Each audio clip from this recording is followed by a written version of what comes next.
jams this season. I guess you're very grateful that he proved very good in defence at one moment at the end there. Yeah.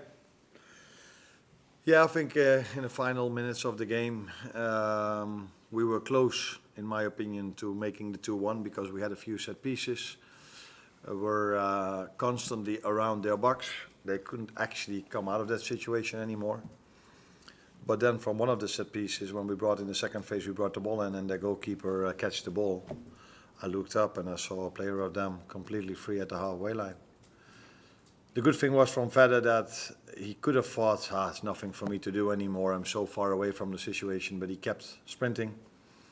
And Ali moved him to the outside, and as a result of that, Vedder could clear the ball off the line, which was, I think, the minimum we deserved tonight, and the minimum his effort deserved as well.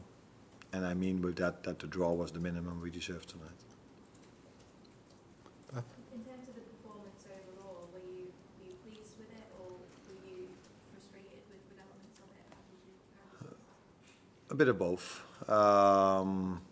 So I knew before the game when you play Sunderland, I think from the 14th game they played now, they've only conceded 4 times more than 1 goal. And in these 4 games, they've only conceded 2. So it's a hard team to score against. It's a hard team to create your chances against because they either go really aggressive in a high press or they have 11 players, 10 outfield players and a goalkeeper who defend their box with their lives. And that's why it's so difficult to create. So in that aspect, I was hoping for more, although I knew how difficult it is to create against them. I think, again, we've hardly conceded. The first big chance of them was, I don't count the shot that hit the bar because that was not a chance. But the first serious chance was from a set piece that hit the post. And then their goal is, in my opinion, not even a chance. If that is a chance, we've probably had 20 chances tonight. But unfortunately, deflection led to going 1-0 down. And then recently, in our recent games, we found it really hard to get the equalizer, although we had our chances every time. But today, we had a little bit of luck with scoring the 1-1, because that was also deflection. For me, different, because that's a shot from 8, 9, 10 yards. So that's at least a serious chance, where a shot from 20 yards isn't. A serious chance, opportunity, but not a serious chance. So a bit of both. Lewis? Sunderland seemed to grow in confidence as the second half went on. Do you think that it's third match without a win here at Anfield? Do you think that Anfield is losing its sort of fear factor? No, not Anfield, for sure. But it's clear that teams that play us now think they can get a result. Not only think, because that's been shown this season. And even in the games we've won, I think there also we fueled the confidence for other teams, like, there's something possible, but because the wins we had in the beginning of the season weren't easy ones as well. I don't completely agree with you that they grew into the game, because I think throughout the whole second half there was only one team that had the ball and only one team that was playing on one half. But yeah, if they got a free kick off the referee or they had a goal kick, they could bring it to our half with a long ball, and we had to defend 3 or 4 times a set piece and 3 throw in and a corner kick. And of course, that is a danger with them, because they've shown this season that they are a threat in set pieces. The good thing for us is we didn't concede from a set piece. Maybe as a result of that we got at least a point. As well as you prepared for them and had seen their success, did they do anything that surprised you? No, they didn't do anything that surprised me. No. Like I said, we know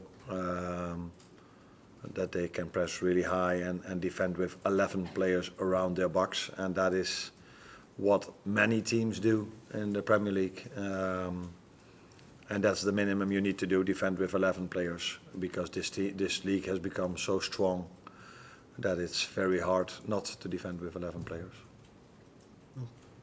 Hi. The goal Sunderland scores was very similar to the one Chiesa scores at Chelsea. When you're defending that, do you want the players to go to the ball, or would you rather maybe drop off where the XG is low and the keeper might be able to make a save? I think in the first instance, when they have the ball free on 30, 35 yards away from your goal, it's smarter to take away the space, because if you step out as a centre back or in a different position, the other team tries to exploit that space. So first take away the space, but at a certain moment you move forward to the ball, which I think is what Virgil tried, and unlucky enough of a deflection, and I've seen so many deflected shots on the other end. Where one of them led to a goal as well, but yeah, we were again unlucky that from the few chances we've conceded a goal. Theo, last one. I just think you're going to change it outside. Obviously, but he's not a bad player to bring on. No. Was it tactical, or was Cody carrying anything? In my opinion, Cody struggled to dominate the 1v1s, and if you want to have any chance against, like I said, they were pressing high, but also in multiple situations they were in a low block, then the way to score is quite simple. You need a moment of magic from a player, or you need a set piece to score. And I felt in the first half that Cody struggled to find that moment, because it was hard for him to dominate the 1v1, let alone or get crosses in. So I thought, in the first half we played with Soboslai off the right to be defensively strong enough not to concede as much as we did in the last few weeks. So I changed it to Mo on the right side and then play with a midfielder, Florian Wirtz, off the left. Like I said, we hardly conceded, but it was throughout the whole game difficult to create that moment of magic. And from the set pieces we had, unfortunately, we were once close. I think it was Maka in the first half, who hit the post from a set piece, if I'm correct. Yeah. But yeah, we had enough, especially in the end of the second half, but didn't score. Thank you, Jeroen.